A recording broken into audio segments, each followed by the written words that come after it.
इंदौर शहर में नवरात्रि के अवसर पर लगाए गए विशाल पंडाल में श्रद्धालु की बड़ी संख्या में आवाजाही को देखते हुए फायर सेफ्टी की विशेष व्यवस्था की गई। कलेक्टर और कमिश्नर के निर्देशानुसार सुरक्षा को सर्वोच्च प्राथमिकता देते हुए नगर निगम की टीम ने पुख्ता इंतजाम किए हैं। फायर अधिकारी रोहित सिसोदिया ने बताया कि पंडाल परिसर में फायर टेंडर और टैंकर तैनात किए गए हैं ताकि किसी भी आकस्मिक स्थिति से तुरंत निपटा जा सके।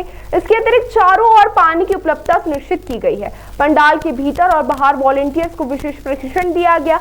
उन्हें यह सिखाया गया कि आग लगने की स्थिति में मानक संचालन प्रक्रिया एसओपी का पालन कैसे करें और भीड़ को सुरक्षित तरीके से कैसे प्रतिबंधित किया जाए। इन वॉलंटियर्स में बड़ी संख्या में युवा, युवक, युवतियां और सेवादार शामिल हैं। उन्हें फास्टिंग संचालन, सुरक्षा प्रबंधन और आग बुझाने के प्राथमिक उपाय की भी जानकारी दी गई। पंडाल क्षेत्र में कंट्रोल रूम भी स्थापित किया जो 24 घंटे सक्रिय रहेगा और पूरी स्थिति पर नजर रखेगा। तो वहीं सिसोदिया ने कहा कि मॉक ड्रिल के माध्यम से सभी व्यवस्थाओं की जांच की गई और टीम पूरी तरह सतर्क है। पंडाल की बाउंड्री को भी व्यवस्थित किया गया ताकि श्रद्धालु सुरक्षित वातावरण में दर्शन कर सके। इन प्रयासों से श्रद्धालु को नवरात्रि महोत्सव के दौरान निश्चिंत होकर पूजा अर्चन करने का अवसर मिलेगा।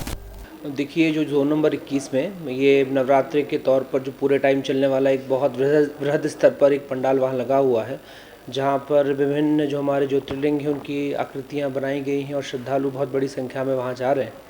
तो कोई फायर सेफ्टी के अंतर्गत कोई दुर्घटना ना वहाँ घटित हो, उसके तारतम्य में जो निर्देश हमें कलेक्टर महोदय और कमिश्नर महोदय के माध्यम से प्राप्त हुए थे, तो उसके तारतम्य में पहले तो वहाँ पर फायर सेफ्टी के लिए ड्यूटी जब हमने अपने फायर टेंडर खड़े करे हुए हैं जो किसी भी आपातकालीन स्थिति से निपटने के लिए वहाँ तटस्थ हैं।